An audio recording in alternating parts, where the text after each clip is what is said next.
Hey guys, welcome back to Rewind, Stop, Fast Forward. I'm Jared. I'm Nick. And I'm Jordan. This is our discussion for Quentin Tarantino's Once Upon a Time in Hollywood. Hopefully you've seen our review of it. In this video, we're going to be discussing at length sort of the spoilers and the things that we did and some of the things that we didn't like about this video. Yeah.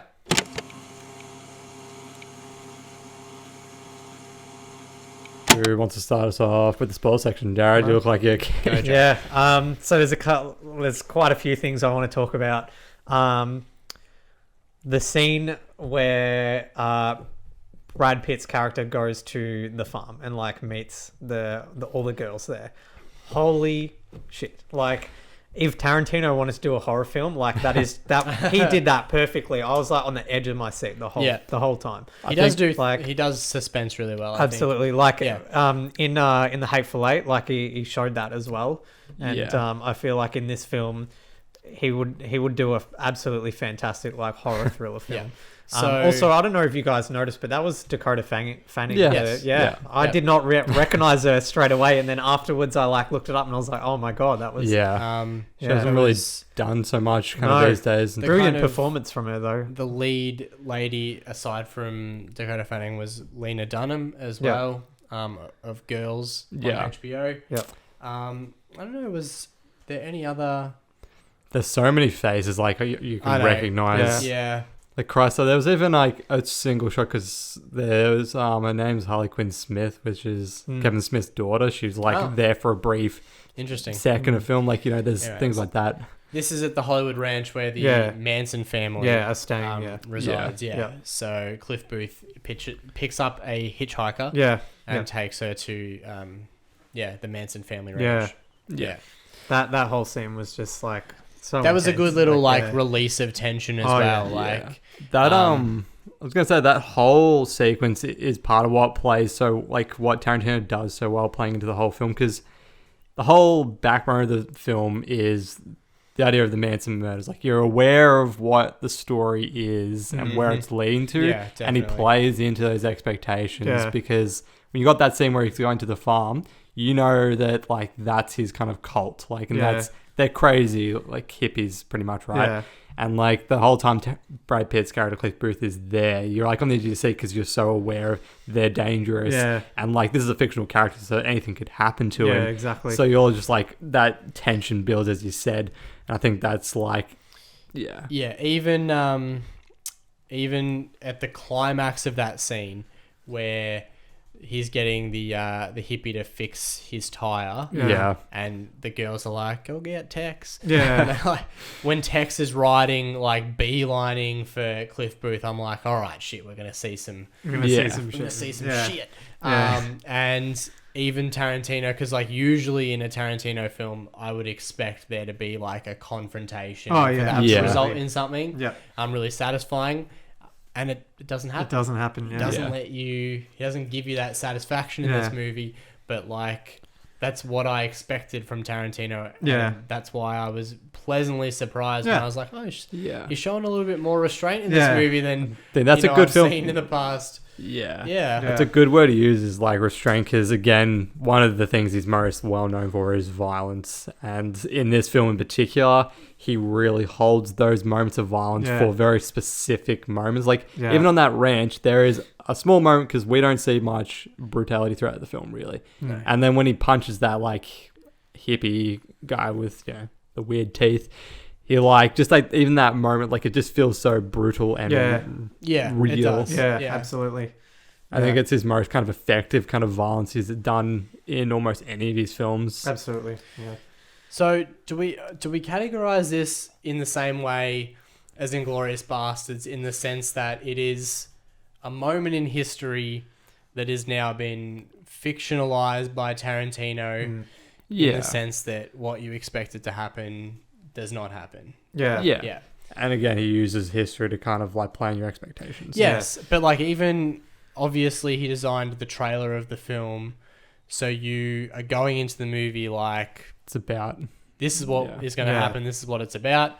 Charles Manson is going to be a central character, and it's going to be around the murder of Sharon Tate, which It is yeah, it doesn't happen. It doesn't happen. Yeah. And then Charles Manson himself appears in this film for how long do you reckon? Like 20 seconds. Yeah.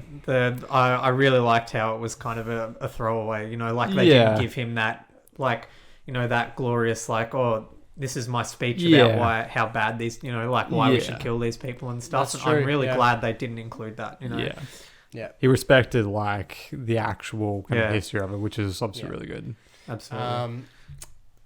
It's funny as well. Yeah. I think absolutely. Talk about the writing in particular and the script is on point in this film. Like, yeah. 'cause I remember when we were talking about in the Tarantino ranking, when it was Reservoir Dogs in particular, how kind of it was very naturalistic writing that you really liked. Yeah. And I like it, but like obviously his writing became more stylistic, which became probably more engaging and interesting to a viewer and an audience member. Yep. But I think this film really balances that line between being a little bit stylistic but naturalistic at the same time for me. I would say that it's still like on the end of stylistic, but I think it works well. I mean, it's Hollywood. Everyone in Hollywood's supposed to be a phony and kind of like really self-inflated and important and stuff like that.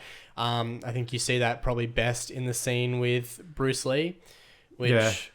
I mean, how much does that dude look like BruceLee? Yeah, true. I mean, I know that people have been saying that a lot, but that's pretty a lot of people impressive. have. Can we just talk about that scene for a little bit? Like that was that whole like flashback of why I think it was why Kurt Russell's character wouldn't work with him, and that was that flashback, and then like right at the end he's standing on the roof and he's like, fair enough. Yeah. That whole scene was fantastic. Like really good. That's good. There was one other thing I wanted to talk about as well. The feet in the film. There was a lot of fucking feet.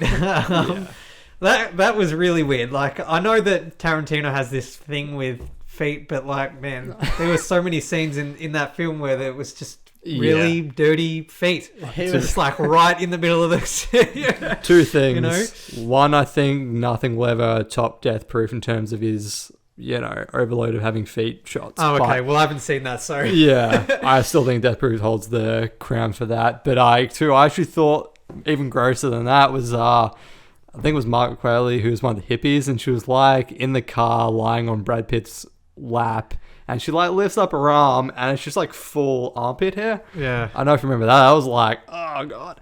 Yeah. That's hippies. That's I know, hippies, I'm saying like... I wasn't that... For me, I was just like, okay, she's a hippie, but just I'm saying like that visual shot was... When she had her feet up on the dash of the car, and you could see like the fucking dirt on her feet, and it was just like right... Like her face was off to the side, and her feet were like in the middle of the camera. Yeah. I felt like looking away, like...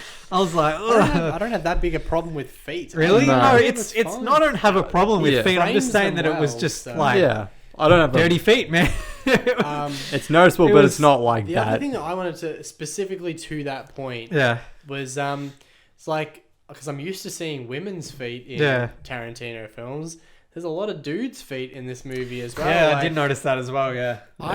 Brad Pitt wore these slipper things. They weren't like, they were like Birkenstock. I don't know what shoes, they were. like Mohican Indian shoes, and they were in every shot. Like, I was like, at least you're being a little bit like kind of divide and conquer in terms of like the gender equality. You're representing feet here because there's a lot of walking shots, a lot of men's feet as well. I don't know. Does he have has he said what his issue is with feet? Like, does he have a foot fetish, or is he just like... I don't think he has to comment about it. Yeah, I was going to say it's his personal problem. I guess, but like, it's such a weird thing. It's such a weird, like, signature trademark thing to have as a director, It's so strange. I don't know. I personally find it really strange. In that sense, you can very clearly tell it's a Tarantino movie. You wanted to say something next, didn't you? Yes. So I wanted to jump into how this film, out of all of Tarantino's films, is probably his most personal film as well when watching it.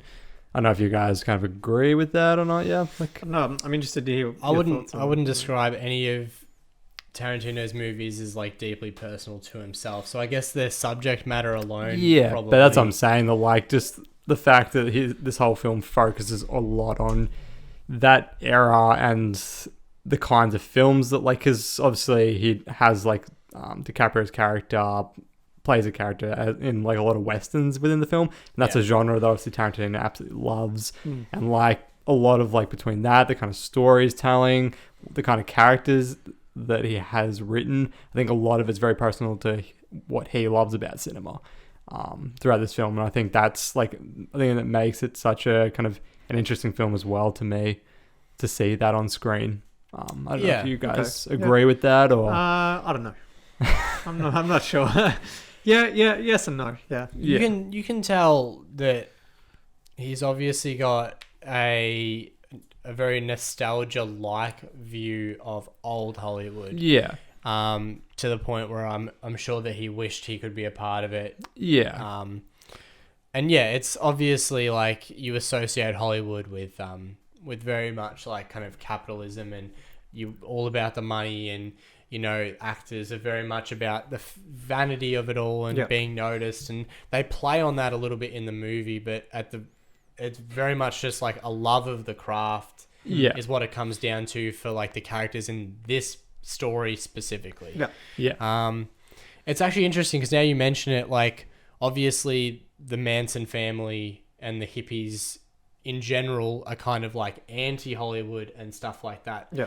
But it kind of doesn't really work when the characters that we're being exposed to are very much about it passionately, not so much about the capitalist or the money-making venture. Yeah. I mean, I guess you could make the argument that Leonardo DiCaprio's Rick Dalton struggles very much being cast aside from like that kind of elite group of Hollywood people. Yeah. And maybe that kind of plays into the whole like vanity that the Manson family were against. Yeah. Yeah. So something like that, I think, is definitely noticeable. Absolutely. So in that sense, yes, I agree. Yeah. Yeah.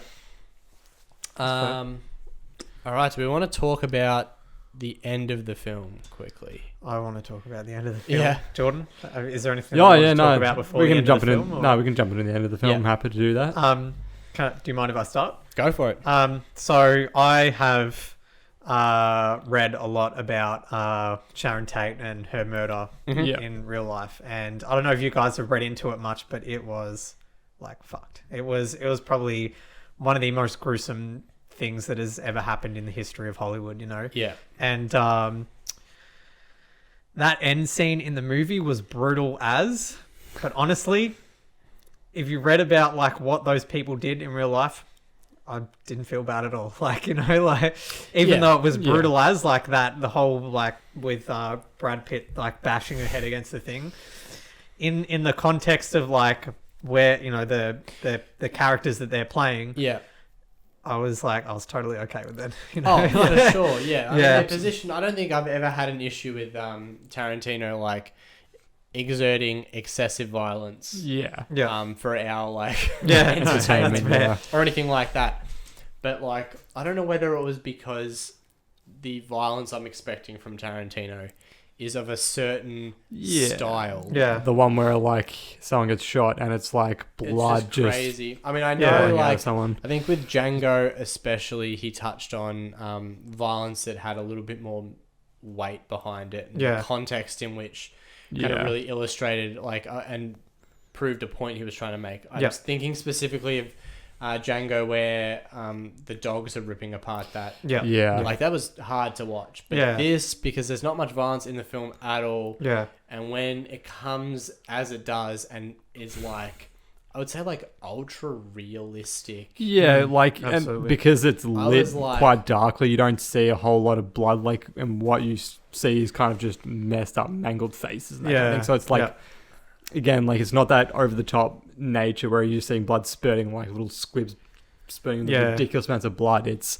actually like very like quite realistic. And like even when the Tex is getting mauled by the dog, again, it's not like you see blood pouring out of him. You're just like hearing him squeal and the dog just ripping him apart, and like that you know, the inclusion of sound and visual, it just paints a really brutal picture. The girl that gets when he throws the dog food at her face. Yeah. That character that he's playing is like she was one of the worst ones out of the three of them. You could tell though, like in the car, she was she was properly insane. Like in real life, she was properly insane, and she was the one that committed most of the like the stabbing and everything. Which is why she got most brutalized in the end. I presume. And at the end of it, I was like, like she deserved that. You know? Have you guys seen American History X?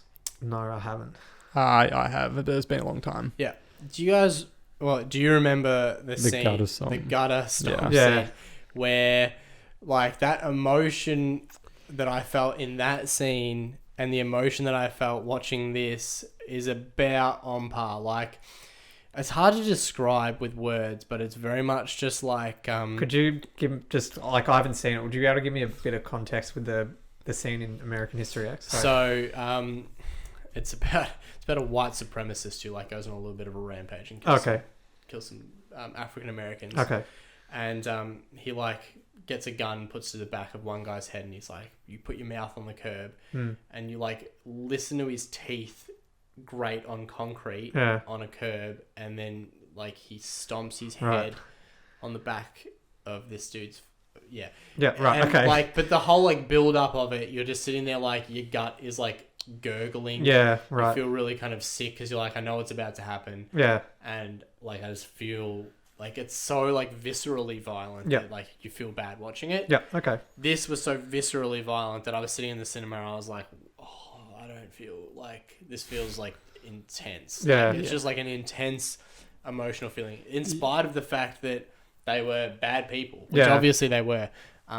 It was heavy. Like it was. I agree with you, but at the same time, I have to say I didn't feel like that at all. I think in that, even though it was heavy violence, like just because I've researched into that case enough, you know, like in the context of that, I did not feel bad at all. You know, it's like, not, I know what you mean. Like not a bad feeling, but it's like that remorse, gut wrenching, like or anything like I didn't feel that at all. Yeah, like But I think the Tarantino does help the scene there because there is humor played into that violence as well, which I think helps to alleviate how brutal, because he knows it is a very like violent scene, and he does infuse it with enough humor to kind of alleviate, so you're not constantly feeling like, oh my god, you know, that sense.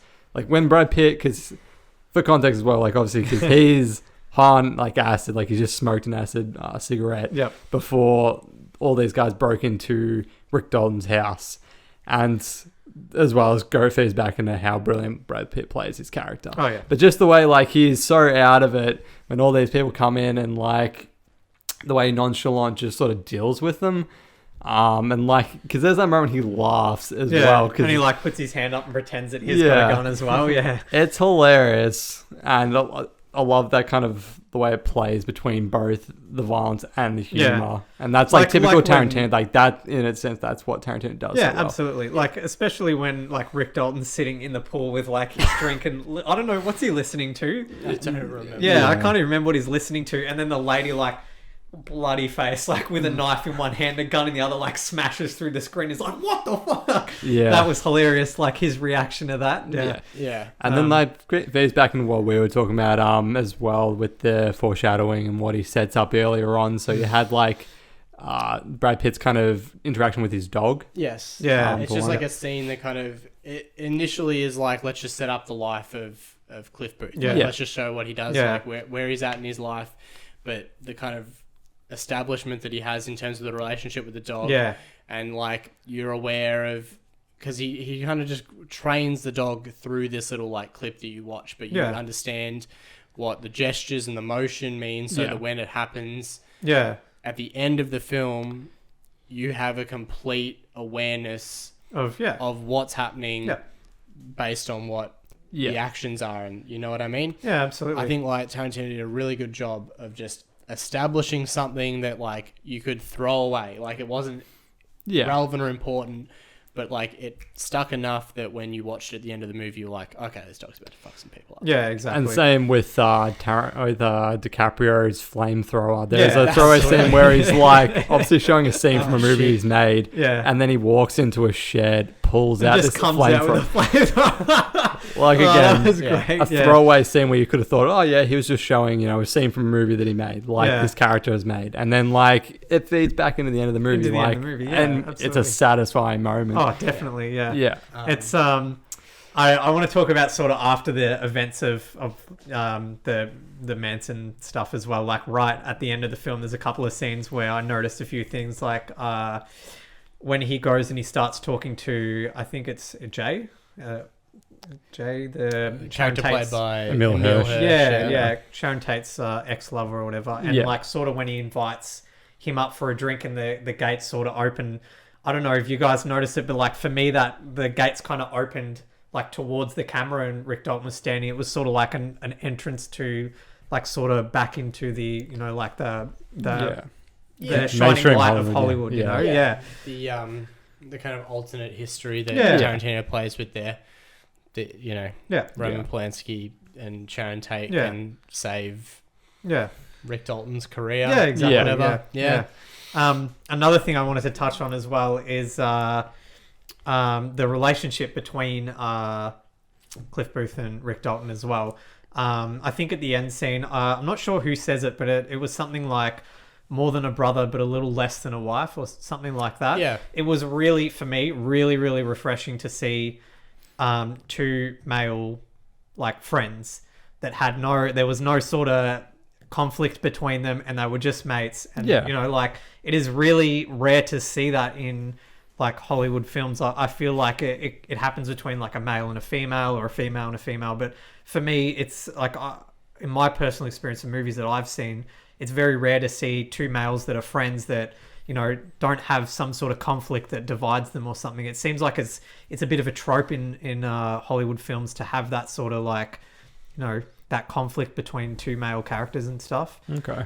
I guess for in me like personally, direct comparison to Hobbs and Shaw, which was the last movie we reviewed, which are people that learn about trust and friendship through conflict. Yeah. That makes sense. Yeah. Yeah. But I don't know. I get what you mean. Yeah. It's like, it's very much like a brother. Like from start to end, they were friends and, nothing came in between. It's a brotherly relationship. And it was, for me, it was just refreshing, to see that.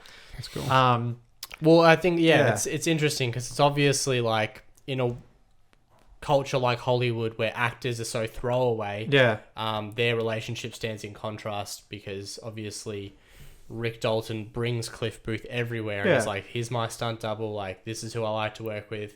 I'm not a part of this culture that just like as soon as you're done with somebody, you throw them away. Yeah, exactly. Like people have more value and more meaning than that. Yeah. I think that's important. And I think Tarantino reflects that in every movie that he makes because when he likes working with somebody, you get to see them again. Yeah, like, exactly. Yeah. He reuses a lot of people, but it shows that he's got his like I think they refer to him as the gang in the film, but it's got like Michael Madsen, Tim Roth, who was uncredited because he had a cut scene, but like all his usuals that he loves working with, he tries to bring them back all the time, which is great. Yeah, absolutely. I feel like Hollywood probably needs more camaraderie like that. I think there are some people who are working immediately who just brings to mind is like Seth Rogen and Evan Goldberg who like do that, but like you don't see it very often. Yeah, I'm not because I'm not talking about franchise films either. Where you no, I'm talking about like a director who likes an actor enough to work with him multiple times. Yeah.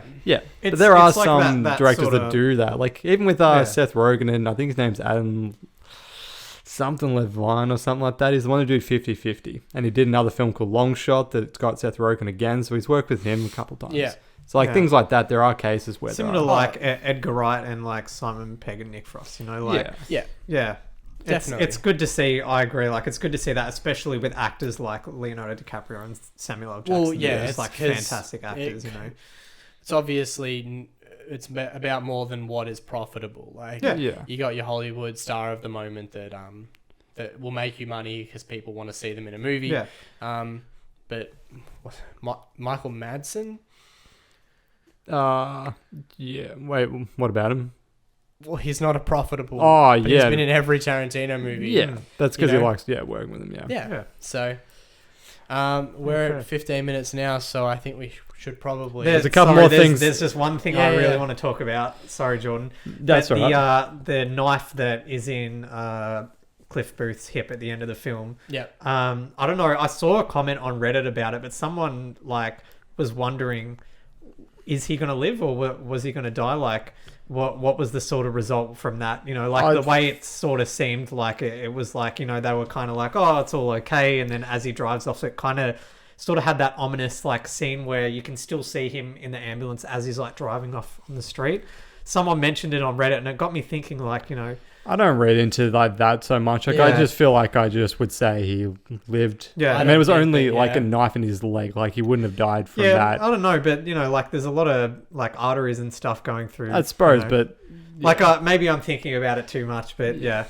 But there's a couple things I want to quickly touch on before we finish up. But one, the cinematography in the film is absolutely gorgeous. Like, there's a couple shots, one at the end, and there's one earlier on where there'll be, I think it was focusing on Rick Dalton, for instance, and then pan up would go over the house, and the way they would also be on a massive crane or something like that. Yeah. Like an absolute gorgeous shot, the driving shots. Oh yeah. When Cliff Booth, I think it's when we first see him drop, Rick Dalton back off home, gets in his own car and he drives back to his trailer. Yeah. And that's when you see him driving like a stuntman, really fast through the streets, and the way the camera follows that, I thought was absolutely it's not over edited. No. For sure. Yep.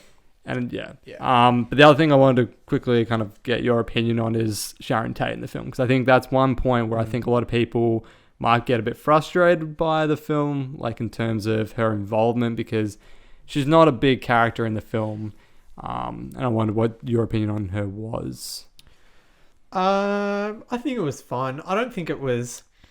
Wasn't important. You know, wasn't. Yeah. I feel like it was touched on. He gave her as much screen time as she needed. You know, I feel like her screen time might have been more included just to build up sort of the Manson family as well.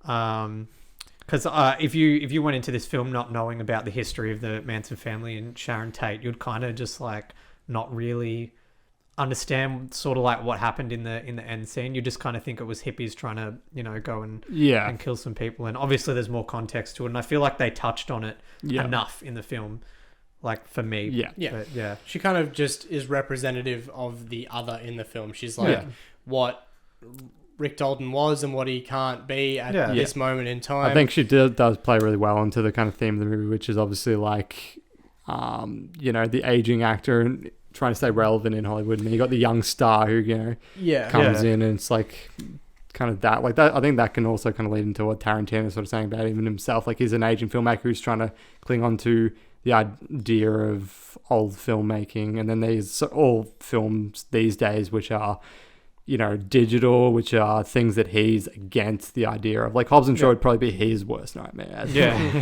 I think that she played into that really well, as a character and served a purpose. But also I thought she was really good, in the sense that, to me, she played an important role in being a red herring in the story, and that, again, playing into your expectations, what you expect to see from her character, and what you expect at the end of the film, and it does the complete opposite, which I think creates a really good sense of tension. I think that really works well. Definitely. No, I agree there. Yeah.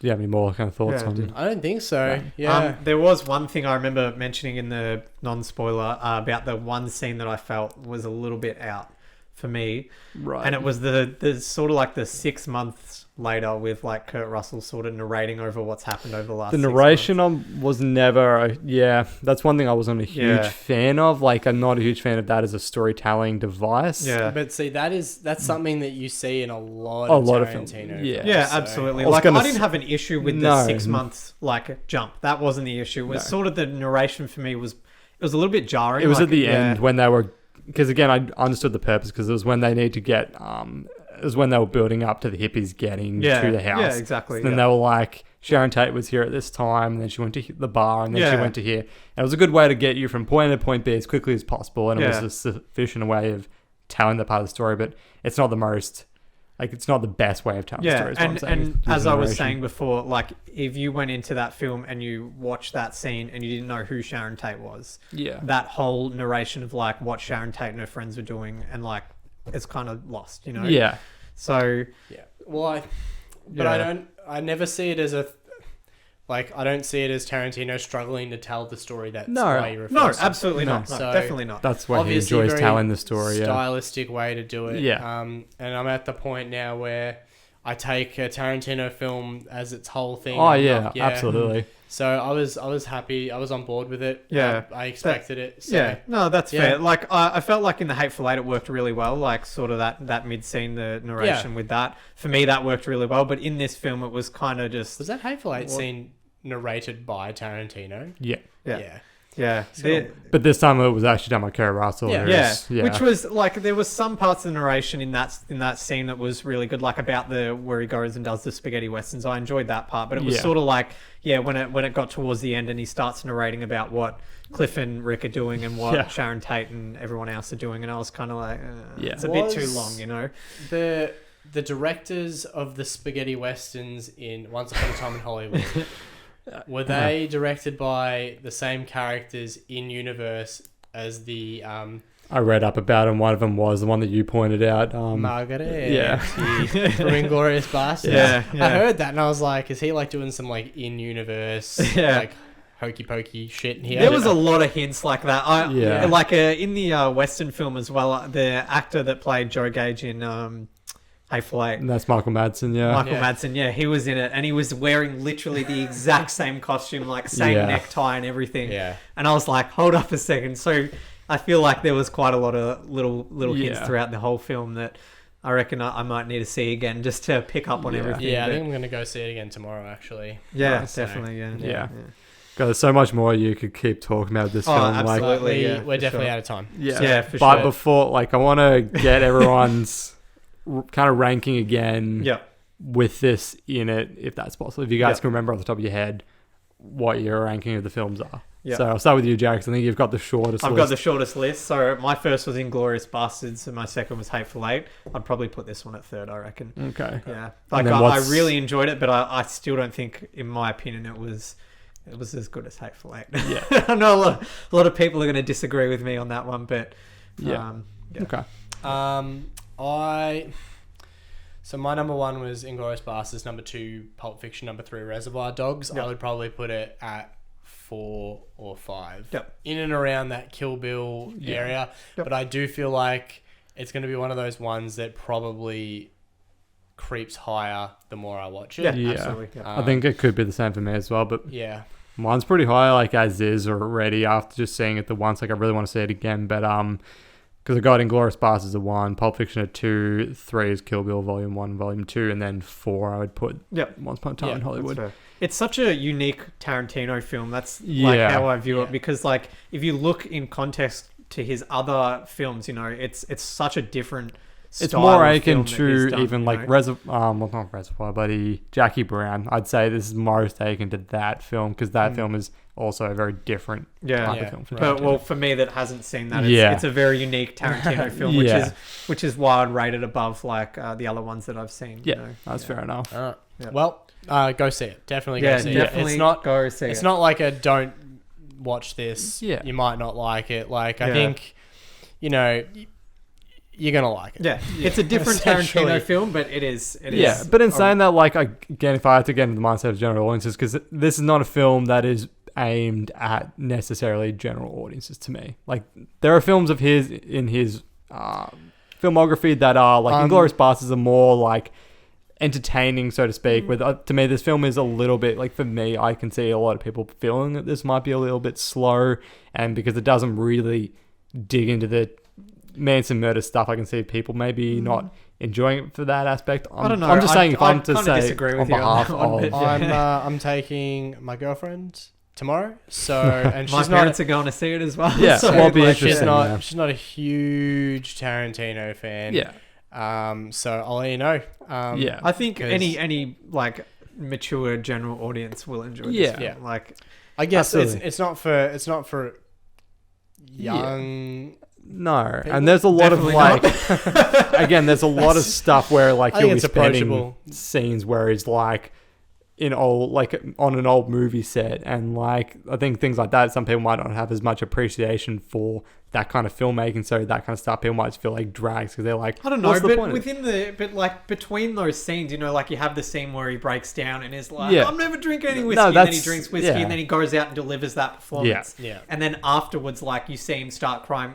I don't think that general audience will think, oh man, this is dragging. Well, I'm just talking about general pacing because there's a lot of, because at the end, you know, you get that sort of you got to realize explanation, even though that, you know, there are a lot of things that we might pick up on. A general audience or a casual moviegoer would still, there's enough information there for them to pick up and understand what's... Well, what I'm saying is it's not like a Hobbs and Shaw, which is go from the start. Like, that's a film that like... well, it's definitely not a sit there, turn your brain off and watch people punch but I'm saying there's a lot of audience for 2 hours. But I'm saying there's a lot of moviegoers that go to the movies for that reason. I'm saying that those moviegoers will not get a whole lot out of this movie. That's what I'm saying. Those people need to...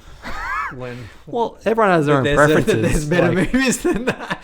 Yeah, you know? Everyone has their own preferences. What they absolutely, like, what they don't like. Right, we are at 25 minutes. Okay, all right. Well, wrap it up. I absolutely love this film. I think it's definitely something different for Tarantino, and I think it really pays off. And I think he's really gotten to a point where he's perfected his craft, and I think this is some of his best character work in pretty much any of his films to me. And I absolutely adore this film. It's a fantastic film. Go and see it if you haven't. Why are you watching us? But great film. Yeah, for sure. One of his best, most mature works. Yeah, definitely check it out. Yep. All right, thank you for sticking with us through that extended discussion of our thoughts and feelings about Once Upon a Time in Hollywood. We hope you got something out of it. Really hope you can join in the discussion if you want. Once again, the next kind of talk back we're going to do is going to be around the Olympus and London Has Fallen films in preparation for the newest one that's coming out in a week. So stay tuned for that if that's something you think you might be interested in. Once again, thank you again for listening. We really appreciate it. See you next time. Thanks. Thanks, guys.